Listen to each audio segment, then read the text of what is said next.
வணக்கம் நண்பர்களே. சிவகார்த்திகேயன் நடிச்சிருக்கிற பராசக்தி திரைப்படம் ஒரு வழியாக திரைக்கு வருது. அந்த படத்துக்கான சென்சார் சான்றிதழ் கடைசி நிமிடத்தில் 9ஆம் தேதி பிற்பகல் அதை கொடுத்துருக்காங்க. அந்த சென்சார் சான்றிதழ் நீங்கள் எல்லோரும் பல பேர் மீடியாவில் இருக்கிற பல பேர் பார்த்துருப்பீங்க. பொதுமக்கள் பார்வைக்கு கூட அது வந்திருக்கும். சமூக வலைதளங்களில் பரவலாக பகிரப்பட்டது. அது காரணம் என்னென்னா, இந்த படத்துக்கு 25 கட்டு, அதாவது 25 காட்சி குறைப்பு, வசன குறைப்பு, அதே போல் மியூட் பண்ண சொல்கிறது, இதெல்லாம் 25 கட்ஸ் கொடுத்து இந்த படத்தை நீங்கள் ரிலீஸ் பண்ணிக்கலாம் அப்படின்னு சொல்லிட்டு சென்சார் போர்டு ரிவைசிங் கமிட்டியில் அது கொடுத்துருக்காங்க.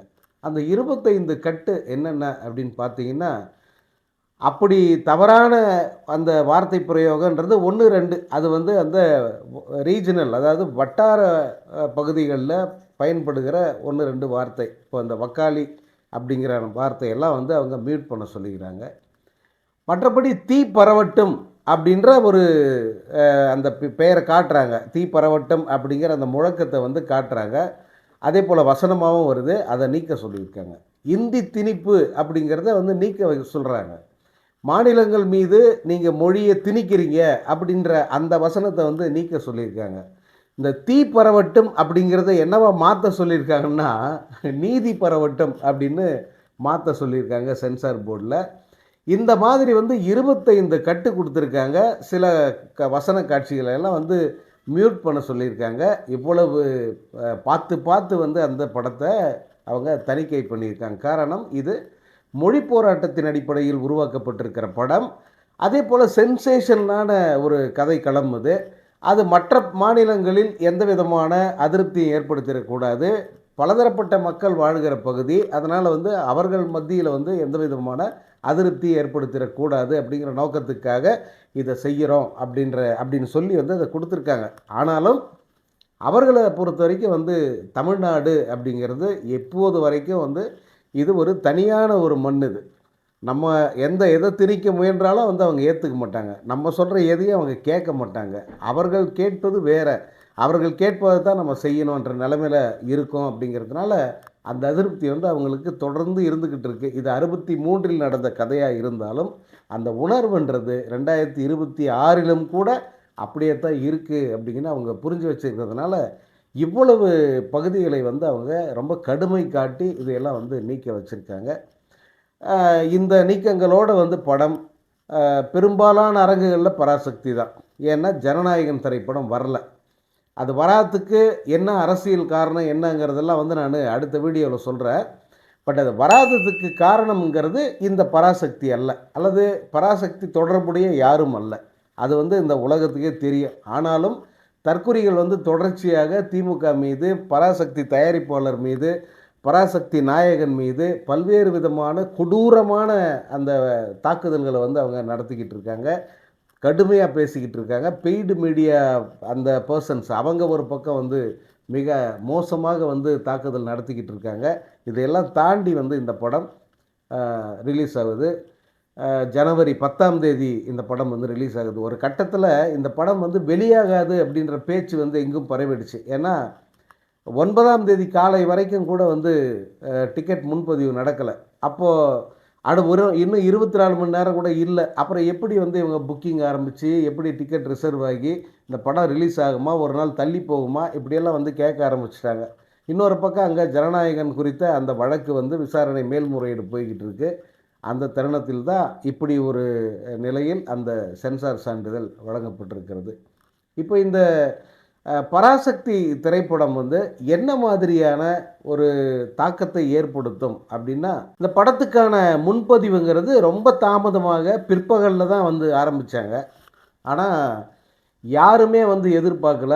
இது பெரும்பாலான கிட்டத்தட்ட 90-99% அரங்குகள் ஃபுல்லு. முதல் நாளுக்கான காட்சிகள் அனைத்தும் ஃபுல்லு. அடுத்தடுத்த நாளுக்கான காட்சிகளும் ஃபுல்லாக ஆரம்பிச்சிருக்கு.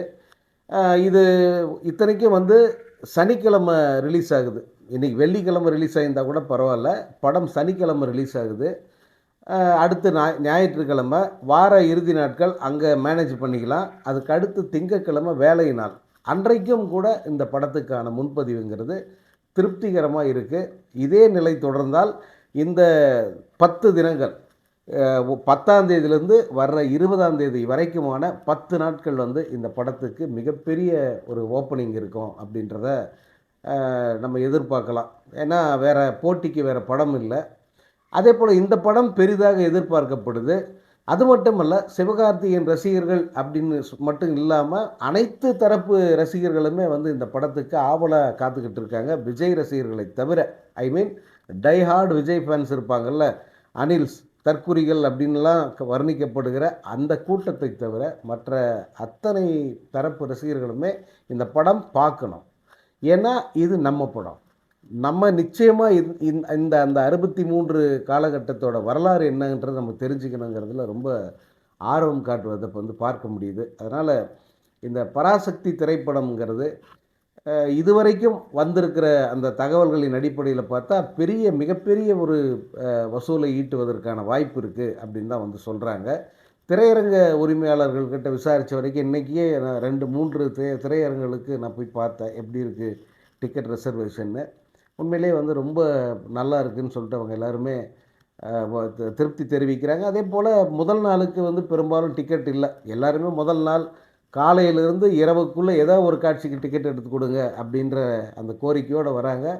பலருக்கும் வந்து நம்ம கை காமிச்சு விட்டுருக்கோம். அந்த எல்லா இடங்களிலுமே வந்து முதல் நாளுக்கு டிக்கெட் வந்து ஹெவியாக இருக்குது, டிமாண்ட் இருக்குது சார்.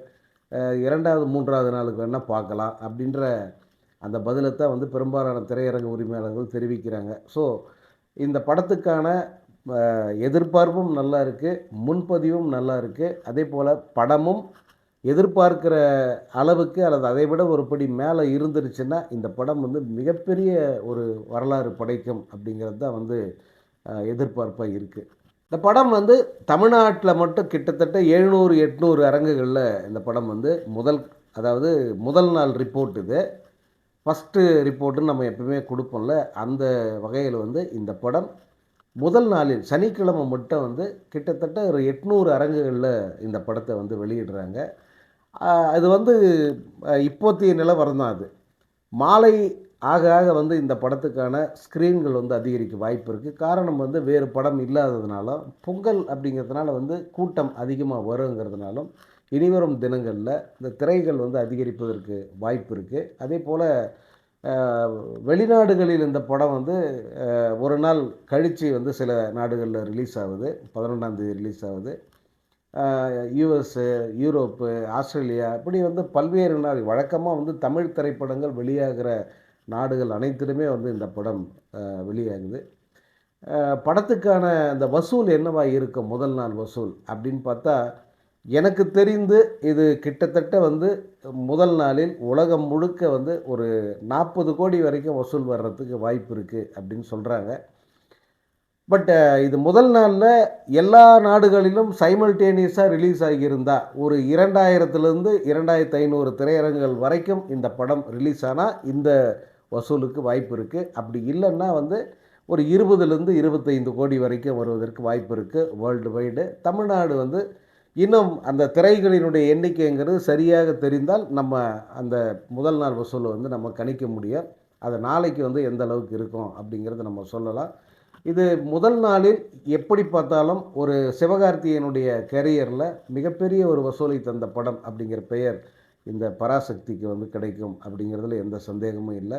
நாளைக்கு வந்து நம்ம முதல் நாள் வசூலுடைய விவரம் எவ்வளோ, படம் எப்படிப்பட்ட அந்த வரவேற்பை பெற்றிருக்கிறது அப்படிங்கிறதெல்லாம் வந்து விவரமாக நம்ம பதிவு பண்ணுவோம். பராசக்தி அப்படின்னாலே வந்து அது 73 ஆண்டுகளுக்கு முன்பு இந்த படம் வந்தபோதும் சரி, இப்போ இந்த படம் வரும்போதும் சரி, அந்த கண்டென்ட் மேலே வந்து அத்தனை பேருக்குமே வந்து ஒரு பயம் இருக்குது.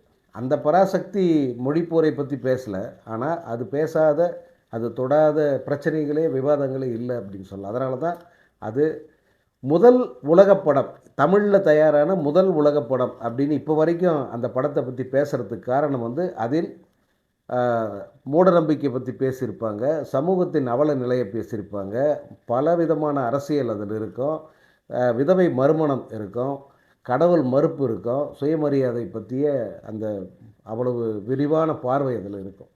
அவ்வளவும் ஒரு படத்தில் பேசப்பட்டதான்னு ஆமாம், அந்த பராசக்தியில் அவ்வளவும் பேசியிருப்பாங்க, போல்டாக பேசியிருப்பாங்க. இன்னைக்கு இருக்கிற சூழலில் கூட அந்த அளவுக்கு சுதந்திரமாக பேச முடியுமா அப்படின்னு தெரியாது. அப்படிப்பட்ட ஒரு படம் அது. பெயர் மட்டும்தான் அந்த தலைப்பு. மற்றபடி இந்த படம் பேசுவது இதுவும் ஒரு போல்டான ஒரு அரசியலாக தான் பேசுது. ஆனால் அது இத்தனைக்கும் ஒரு அதுவும் கூட ஒரு 60, 65 ஆண்டுகளுக்கு 70 ஆண்டுகளுக்கு முன்பு நடந்த ஒரு விஷயந்தான். ஆனால் பாருங்கள், இப்போ அதை பேசினா கூட பயப்படுறாங்க. இப்போ அதை பற்றிய வசனங்களுக்கு கூட இங்கே ஒரு பயம் இருக்குது. இப்போ இருக்கிற அந்த அரசியல் அமைப்பில் அந்த அரசியல் சூழல் அப்படி இருக்குது. அதனால் இந்த கட்டுங்கிறத நம்மால் புரிஞ்சிக்க முடியுது.